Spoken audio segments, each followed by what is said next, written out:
ఉన్న బంగారాన్ని విడిపించి ఆ రోజు ఆన్లైన్ రేటుకే మేము కొంటాం. Sharma gold company.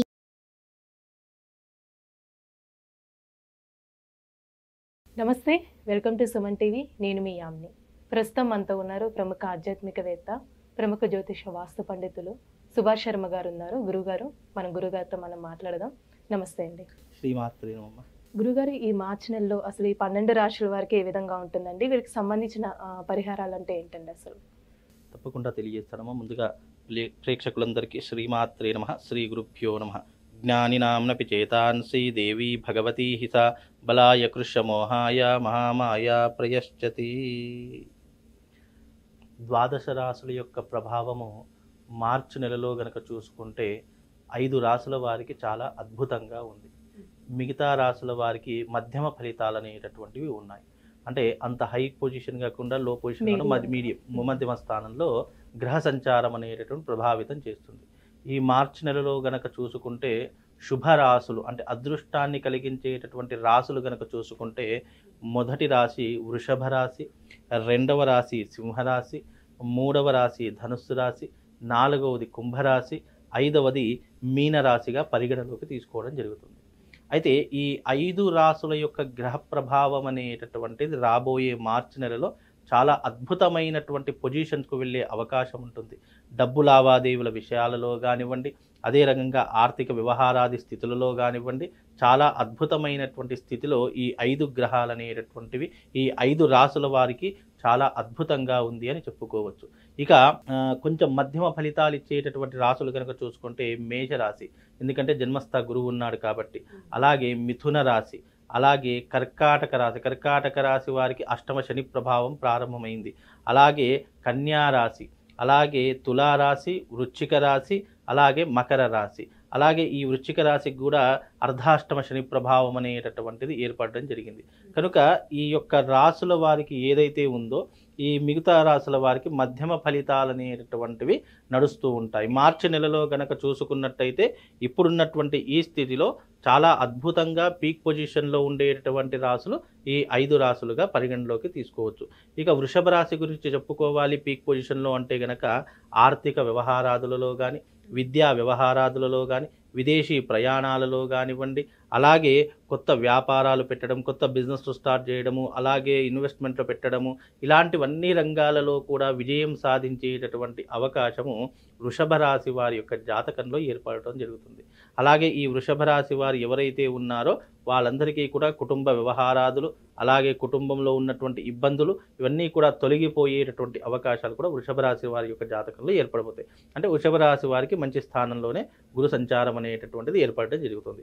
అలాగే సింహరాశి వారికి కూడా చూసుకుంటే గనక రాశులలో 5 రాశుల్లో ఈ సింహరాశి కూడా ఒకటి ఏర్పడడం జరిగింది. ఈ సింహరాశి వారికి కూడా పంచమాధిపతి అయినటువంటి గురువు నుంచి లెక్క పెట్టుకుంటే గనక పంచమంలో ఈ సింహరాశి వారికి అద్భుతమైనటువంటి ఫలితాలు అనేటటువంటివి ఏర్పడడం జరుగుతుంది. ఈ సింహరాశి వారికి ఆర్థిక వ్యవహారాదులు, ఇంతకు ముందు ఉన్నటువంటి రుణాలు ఏవైతే, అప్పుల బాధలు ఏవైతే ఉన్నాయో అవన్నీ కూడా కొలికి వచ్చేటటువంటి అవకాశము, ఆర్థిక వ్యవహారాదులలో స్థిరపడేటటువంటి అవకాశము ఈ మార్చి నెలలో ఏర్పడేటటువంటి అవకాశము ఈ సింహరాశి వారి యొక్క జాతకంలో ఏర్పడబోతుంది. కాకపోతే సింహరాశి వారు కోపము, ఆవేశం తగ్గించుకోవాలి, అనవసరమైనటువంటి విషయాలలో కలగజేసుకోకూడదు. అంటే వ్యాపారస్తులకి ఏ విధంగా ఉంటుందండి ఈ రాశి వారికి? సింహరాశి వారికి వ్యాపారస్తులకు మంచి పొజిషన్ ఉంటుంది అని చెప్పుకోవచ్చు. సింహరాశి ఆర్థిక వ్యవహారాదులు కాస్త జాగ్రత్తగా ఉండాలి. ఎందుకంటే వ్యాపారం అంటేనే లావాదేవీలకు సంబంధించినటువంటి వ్యవహారాదులు చాలా ఎక్కువగా ఉంటాయి, ట్రాన్సాక్షన్స్ అనేటటువంటి. కనుక ఇలాంటి వ్యవహారాదులు కాస్త జాగ్రత్త వహిస్తే సింహరాశి వారికి చాలా అద్భుతంగా ఉంటుంది. కుటుంబ వ్యవహారాలు కూడా చక్కదిద్దుకునే అవకాశము, కుటుంబంతో ఎక్కువగా కాలం గడిపేటటువంటి అవకాశము ఈ సింహరాశి వారి యొక్క జాతకంలో ఈ మార్చి నెల నుండి ప్రారంభమయ్యే అవకాశం ఉంటుంది. అలాగే చూసుకుంటే ధనుస్సు రాశి, ఈ ధనుస్సు రాశి వారికి కూడా ఈ 5 రాశులు, అదృష్టాన్ని కలిగించే 5 రాశులలో కూడా ధనుస్సు రాశి అనేటటువంటిది కూడా ఏర్పడడం జరుగుతుంది. కాబట్టి ఈ ధనుస్సు రాశి వారికి కూడా ఇప్పుడు రాబోయేటటువంటి ఈ మార్చి నెల చాలా అద్భుతమైనటువంటి పొజిషన్లో ఫలితాలు ఉన్నాయి. మంచి పొజిషన్ అంటే డబ్బు సంపాదించడంలో కోటీశ్వరుడు అవ్వాలని అనుకునేటటువంటి వారు ఈ మార్చి నెల మంచి మంచి అవకాశాలు వాళ్ళ జీవితంలో రావడం ప్రారంభమవుతుంది. ప్రారంభ దశ అంటారు దీన్ని. ఈ జీవితంలో ఈ యొక్క ధనుసు రాశి వారికి అవకాశాలు అనేటటువంటి చాలా అద్భుతంగా వస్తాయి. దానిని సరిగ్గా యూటిలైజ్ చేసుకుంటే, అంటే సరిగ్గా వినియోగించుకుంటే గనక వీళ్ళని ఢీకొట్టేటటువంటి వారు ఎవరూ కూడా ఉండరు. రాసులలోకెల్లా మార్చి నెలలో అత్యద్భుతమైనటువంటి విధంగా చెప్పుకోవాలంటే ధనుస్సు రాశి చాలా అత్యద్భుతంగా ఉండేటటువంటి రాశి. అంటే ఒక బాణంలా దూసుకు వెళ్ళేటటువంటి రాశి. అలాగే అనుకున్నటువంటి విజయాలను సాధించడానికి, కార్యానుకూలత చేసుకోవడానికి, ఎవరితోనైనా ఏ పనినైనా సాధించుకోవడానికి ధనుస్సు రాశికి ఏర్పడేటటువంటి మాసం ఈ మార్చి నెల మాసము చాలా అద్భుతంగా ఉండేటటువంటి మాసం. కనుక ధనుస్సు రాశి వారికి ఇక దేనిలో తిరుగుండదు. కాకపోతే మనిషి పెట్టవలసినటువంటి ప్రయత్నపూర్వకంగా ఈ వీళ్ళు గనక కష్టపడితే ఏ దానినైనా సాధించగలరు. ఎందుకంటే జాతక ప్రభావం అనేటటువంటిది, గ్రహాలు అనేటటువంటి మనం అనుకూలతను చూపించేటటువంటివి మాత్రమే. మనిషి చేయవలసినటువంటి కర్తవ్యాలు, మనిషి చేయవలసినటువంటి విధానాలు ఏవైతే ఉంటాయో వాటన్నిటిని చేస్తూ గ్రహాల యొక్క అనుగ్రహాన్ని పొందడమే ధనుస్సు రాశి వారు చేయవలసినటువంటి ఒక గొప్పనైనటువంటి అంశము.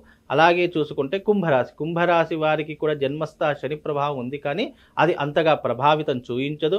అలాగే కుంభరాశి వారికి ఆర్థిక వ్యవహారాదులలో, అలాగే ధన విషయంలో చాలా అదృష్టవంతులు అని చెప్పుకోవచ్చు.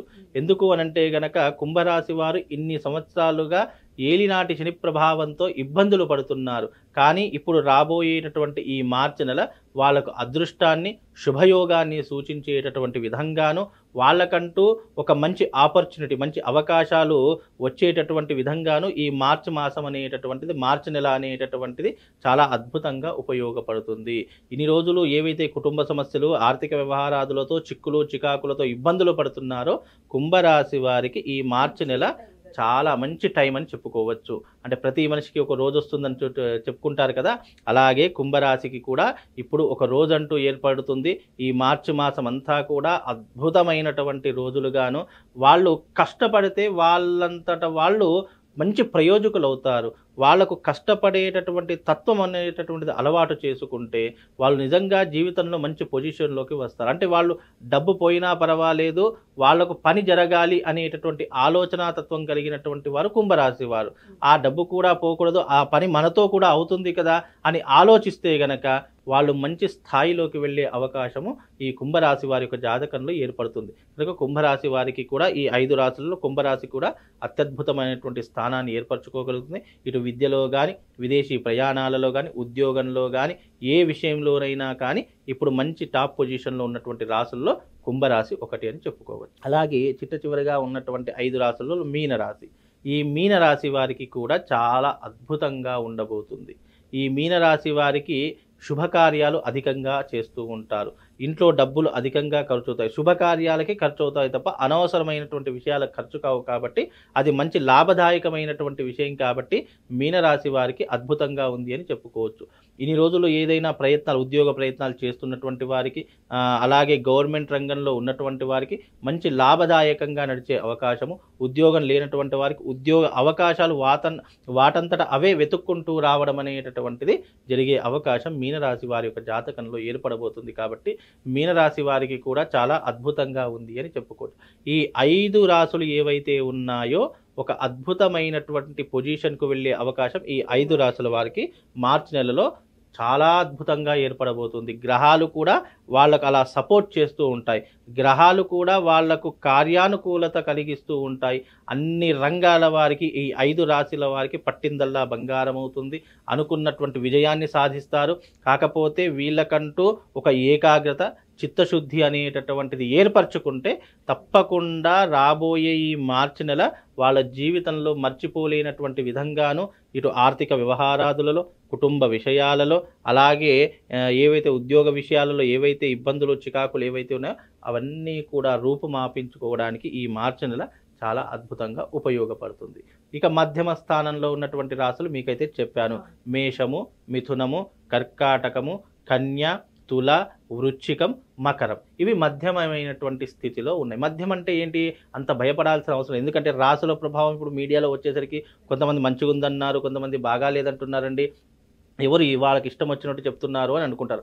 ఏవైనా ద్వాదశ రాసుల యొక్క ప్రభావం అనేటటువంటిది ఒక వ్యక్తి మీద శాశ్వతంగా ఎప్పటికీ చూయించదు. వారి వారి యొక్క గ్రహ ప్రభావం అనేటటువంటిది రోజుకో విధానంగాను, వారముకొక విధానంగాను, నెలకొక విధానంగాను, సంవత్సరకొక విధానంగాను మారేటటువంటి స్థితిగతుల యొక్క ప్రభావమే రాశి గమనం యొక్క ప్రభావము.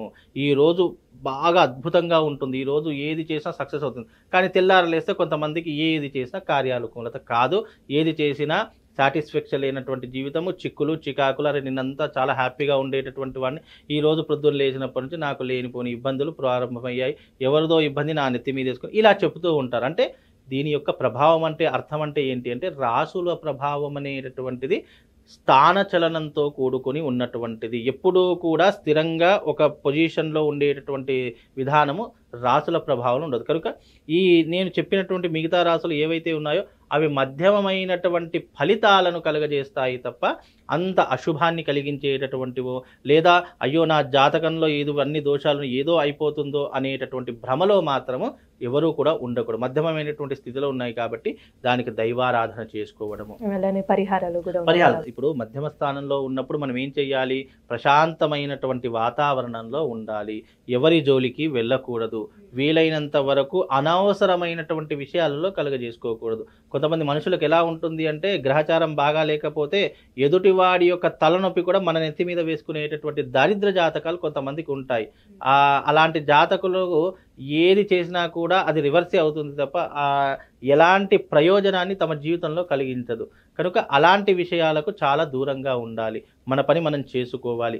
వీలైనంత వరకు దైవ నామస్మరణ చేసుకోవడము, దేవాలయాలలో కాలం గడపడము, అంటే ఎక్కడ పాజిటివ్ అనేటటువంటిది ఆరా ఎక్కడైతే ఉంటుందో అక్కడ ఎక్కువగా ఉండేటటువంటి ప్రదేశాలకు వెళితే మనస్సు మైండ్ కంట్రోల్లో ఉంటుంది, ఆధీనంలో ఉంటుంది.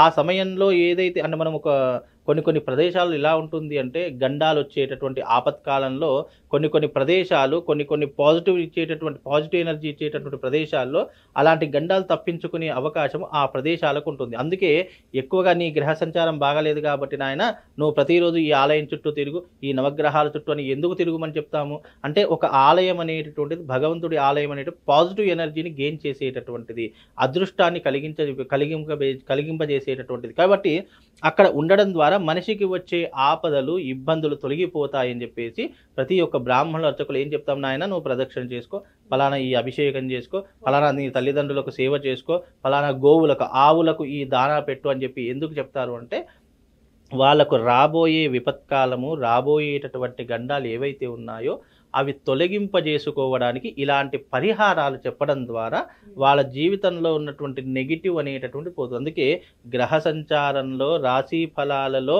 ఎప్పుడైనా ఫలానా ఈ నెల నీకు ఈ రాశి బాగా లేదు అన్నప్పుడు నువ్వు దేనితో నువ్వు అదృష్టవంతుడు అవుతావు? దానము, ధర్మము, సేవ, ఈ మూడిటి ద్వారా నువ్వు పుణ్యాన్ని సంపాదించుకొని రాబోయేటటువంటి ఈ విపత్తులు ఏవైతే ఉన్నాయో, గండాలు ఏవైతే ఉన్నాయో, చిక్కులు ఇబ్బందులు ఏవైతే ఉన్నాయో వాటి నుంచి అధిగమించేటటువంటి అవకాశము దాన ధర్మం ద్వారా కలుగుతుంది. కాబట్టి మిగతా ఈ రాసుల వారు పెద్ద భయపడాల్సిన అవసరమేం లేదు, అద్భుతంగా ఉంటుంది. కాకపోతే ఈ ఒక్క నెల మాత్రం జాగ్రత్తగా ఉంటే సరిపోతుంది. దానికి వీలైనంత వరకు దైవారాధన చేసుకోండి, నవగ్రహాలకు ప్రదక్షిణ చేసుకోండి, ఆవులకు గోవులు ఉంటాయి కదా వాటికి తప్పకుండా అంటే దానికి సంబంధించిన ఆహార పదార్థాలు ఉంటాయి, ఆ ఆహారం గనక ఆవులకు సమర్పించినట్టయితే ఒక్క ఆవుకు ఒక రోజు దానా సమర్పిస్తే గనక 3,000,000 దేవతలకు మనం భోజనం పెట్టినటువంటి విశేషమైనటువంటి పుణ్య ఫలితము గో సంరక్షణ ద్వారా కలుగుతుంది. అందుకే గోవు అనేటటువంటి జీవి ఎంత అద్భుతమైనటువంటి జీవో తెలుసా? ఈ సృష్టిలో ఒక విషాన్ని కూడా తీసుకొని స్వచ్ఛమైనటువంటి పాలను ఇచ్చేటటువంటి ఏకైక జీవి ఆవు. అందుకే ఆవులో ఉన్నటువంటి గొప్పతనం కానీ, గోవులో ఉన్నటువంటి ఔన్నత్యం కానీ సృష్టిలో ఇంకా ఏ జీవికి కూడా ఆ భగవంతుడు సృష్టించలేదు. ఎందుకు అంటే ఆవు అనేటటువంటిది జన్మించినటువంటిది కాదు, సృష్టింపజేసినటువంటిది. క్షీరసాగర మథనంలో ఉద్భవించినటువంటిది గోవు. అందుకే దాన్ని గోమాత అని అంటూ ఉంటాం. అందుకే గోమాత అనేటటువంటిది సృష్టిలో అపురూపమైనటువంటి జీవి, ఎంతో అద్భుతమైనటువంటి జీవి.